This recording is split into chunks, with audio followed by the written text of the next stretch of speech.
All right. Uh, well, we made it to chapter 9, and chapter 9 is about underlying competencies. The underlying competencies chapter provides a description of the behaviors, characteristics, knowledge, and personal qualities that support the practice of business analysis. So I think underlying competencies is a reflection of us. We're now kind of like, I would like to say, we are now in what does a sculpture do? A sculptor do?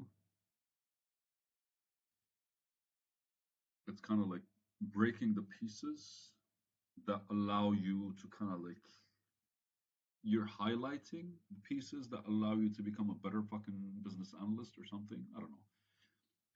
The underlying competencies described here are not unique to business analysis. They're described here to ensure readers are aware of the range of fundamental skills required and provide a basis for them to further investigate the skills and knowledge that will enable them to be accomplished and adaptable business analysts. These competencies are grouped into 6 categories: analytical thinking, and basically these are the superpowers, right? Behavioral characteristics, problem solving, business knowledge, communication skill, interactional skills, tools, and technology. That's These are basically the chapters that we're going to be diving into. And each underlying competency is defined with a purpose, definition, and effectiveness measure. So we're diving deep into them directly. 9.1. Normally we consider different things. And normally 9.0 just describes the chapter differently. But here, I don't know. So let's just dive into it, man. Underlying competencies, analytical thinking, and the problem solving. Analytical thinking and problem solving skills are required for business analysts to analyze problems and opportunities effectively, identify which changes may deliver the most value, and work with stakeholders to understand the impact of those changes. Business analysts are analytical, thinking by rapidly assimilating various types of information, for example, diagrams, stakeholder concerns, customer feedback, schematics, user guides, spreadsheets, and identifying which are relevant. Business analysts should be able to quickly choose effectively and adaptable methods to learn and analyze the media, audiences, problem types, and environments as each is encountered. You guys, I'm not focused at all. So business analysts utilize analytical thinking and problem solving as they facilitate understanding of situations, naturally, the value of proposed changes, and the other complex ideas. So what we do is we utilize analytical thinking in order to facilitate understanding of situations, to value the proposed changes and other complex ideas. We are possessing of sound understanding of the analytical thinking and problem-solving core competencies. It allows business analysts to identify the best ways to present information to the stakeholders. Example, some core concepts are more easily understood when presented in diagrams and information graphics rather than in paragraphs or text. Right? Like sometimes imagery works better than writing. Sometimes you need the writing so people could probably think differently or correlate with different things differently. Having this understanding assists business analysts when planning their business analysis approach, enables them to communicate business analysis information in the manner that suits the material being conveyed to their audience. So this superpower is literally like how to better explain what you have while considering the people that are receiving it from you. Analytical thinking and problem solving core competencies include creative thinking, decision making.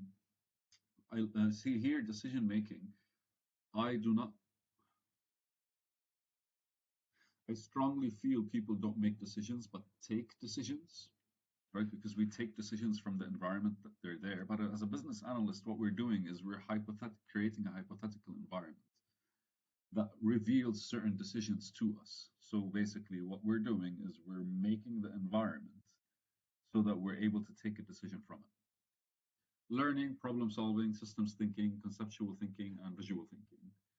So creative thinking basically requires a certain purpose. Okay. So what we're doing right now is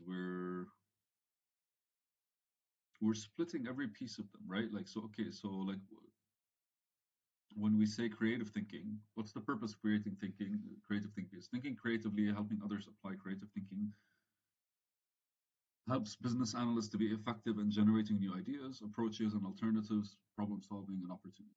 The definition creative thinking involves generating new ideas and concepts, as well as finding new or different associations between existing ideas and concepts. Please, like this, like, I think we all know what creative thinking is, but I'm just going to read it. Bear with me.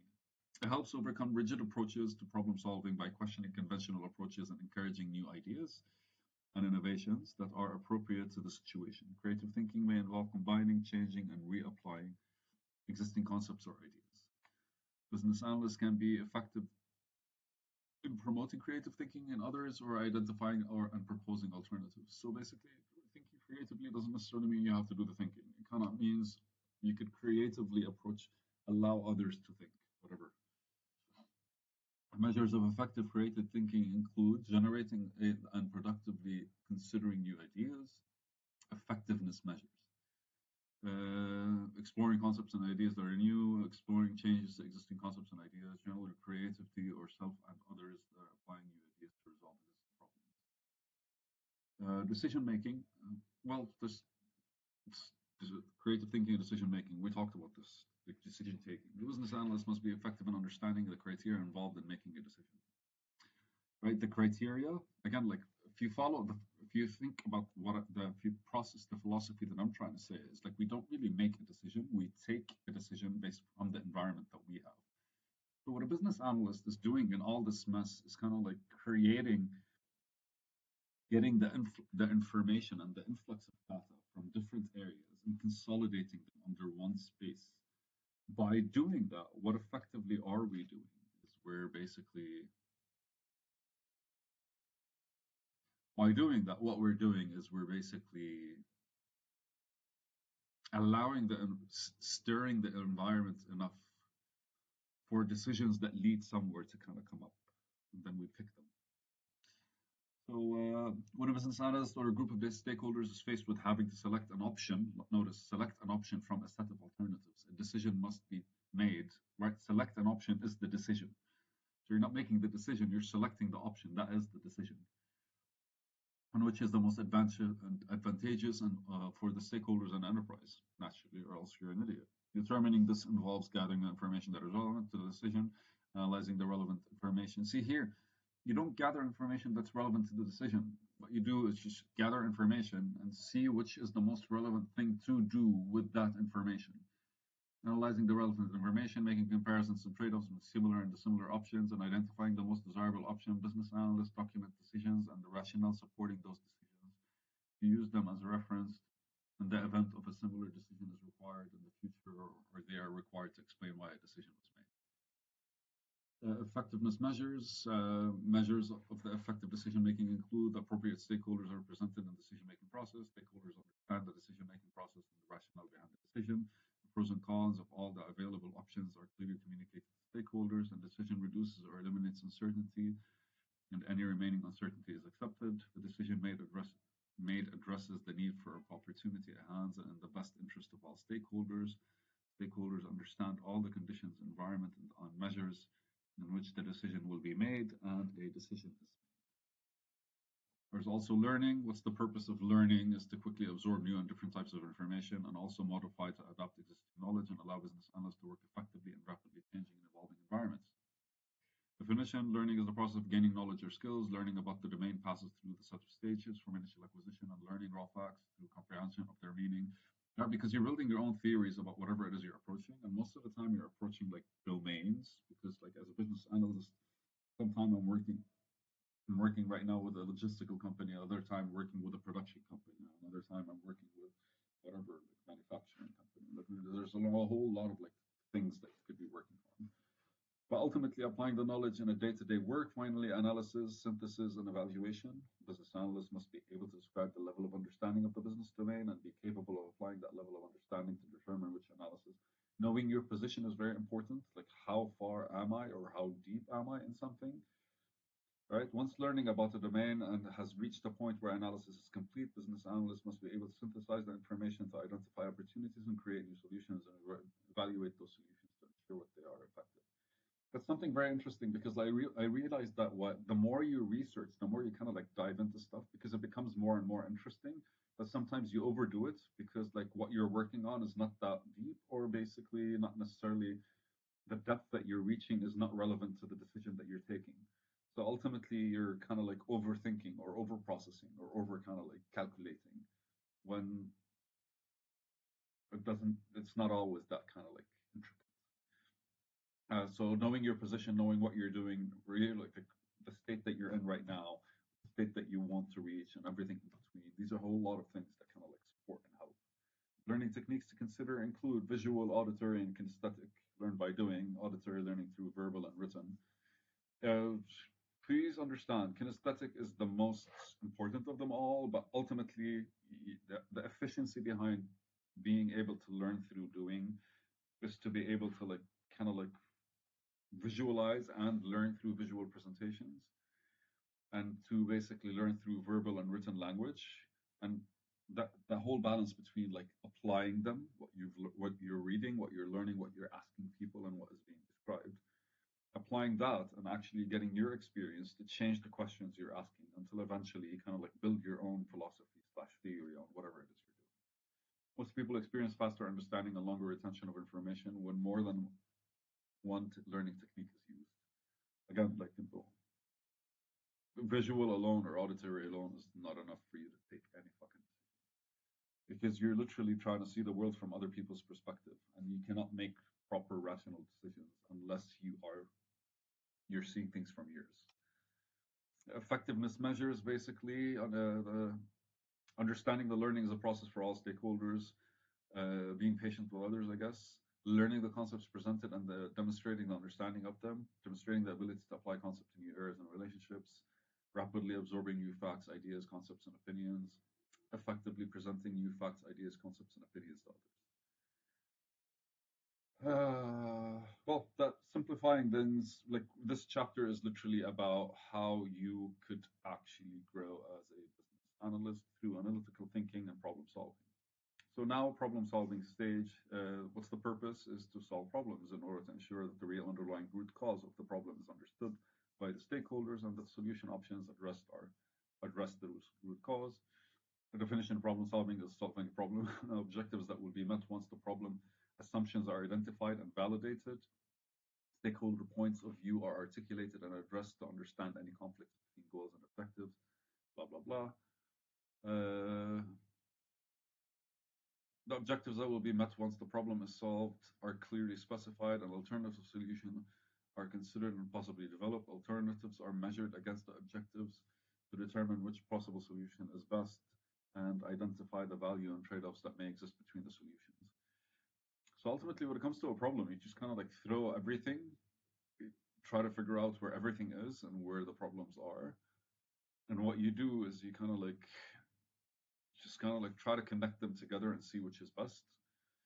Effectiveness measures are basically confidence of the participants in the problem solving process. Selected solutions meet the defined objectives and solve the root cause of the problem. New solution options can be evaluated effectively using the problem solving framework. The problem solving process avoids making decisions based on unvalidated assumptions, preconceived notions, and other traps that may cause a suboptimal solution to be selected. 9.1.5 is systems thinking. What's the purpose? Understanding how people, processes, and technology within an organization interact allows business analysts to understand the enterprise from a holistic point of view. Systems thinking is basically 1 leads to 2, 2 leads to 3, 3 leads to 4. And definition, systems theory and systems thinking suggest that a system as a whole has properties, behaviors, and characteristics that emerge from the interaction of the components of that system. Yeah, it's very important for you to consider. I think considering cause and effect is the best thing to actually look at when you're looking at system thinking. Because what it does is it kind of like shows that how it explores how things tend to lead to each other.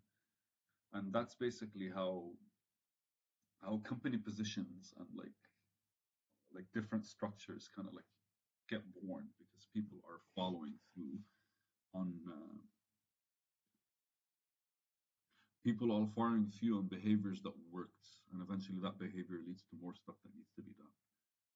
So the analyst must analyze the impact and return it has on such items as inventory, finance, store clerk training in the context of systems theory.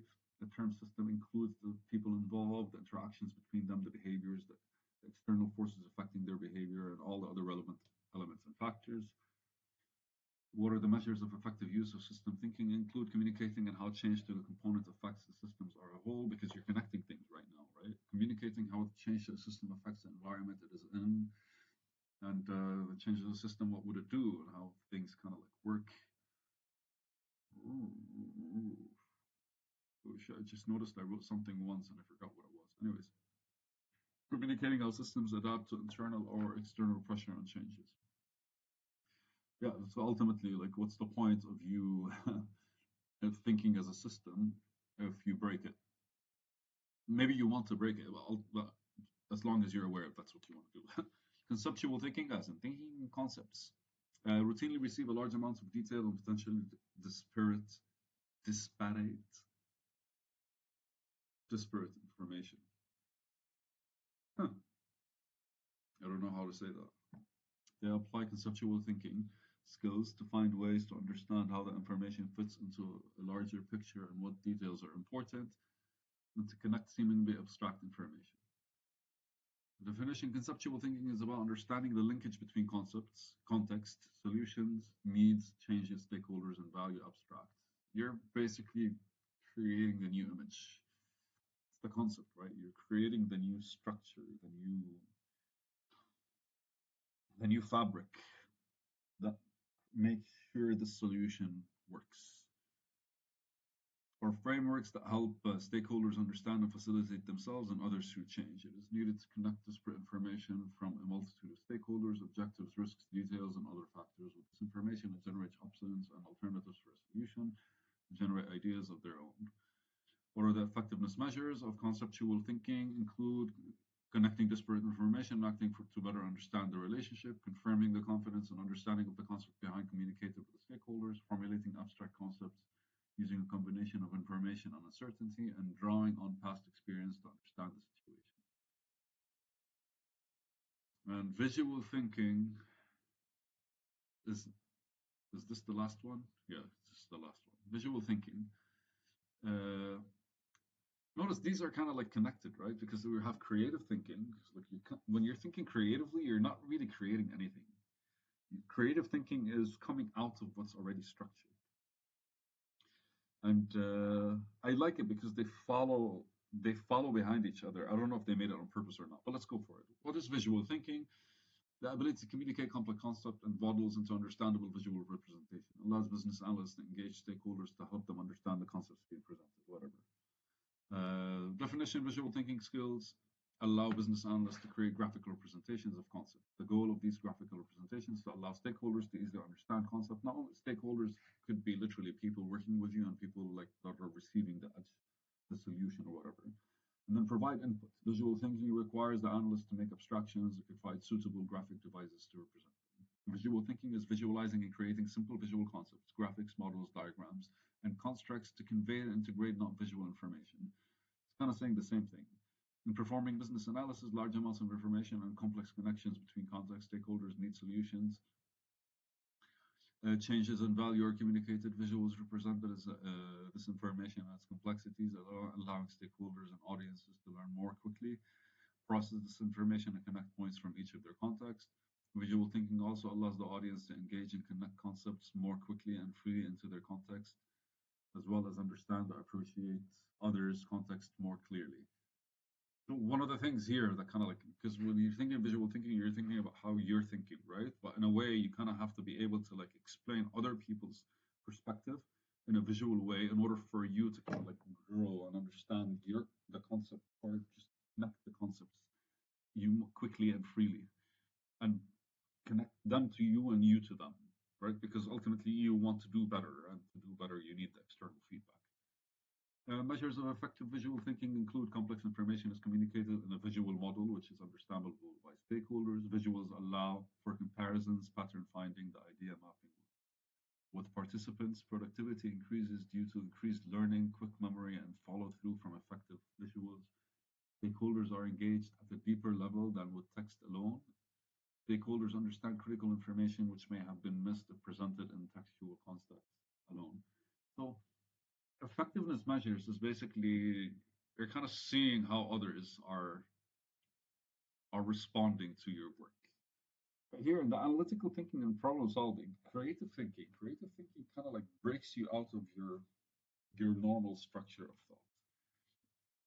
The decision making process, which I call decision taking process, is basically when you're breaking out of your normal train of thought, what you're doing is you're kind of creating a new environment, an environment you're not comfortable with. And with that happening, kind of see different points that lead you to different directions. And ultimately, you want to see the direction that goes towards where you want to go, which allows for the decision you take to be more relevant to that and leaning towards that. Which and that comes with a learning curve. Why? Because now you're moving in a direction that you're uncomfortable with. Ultimately, you are going to be learning.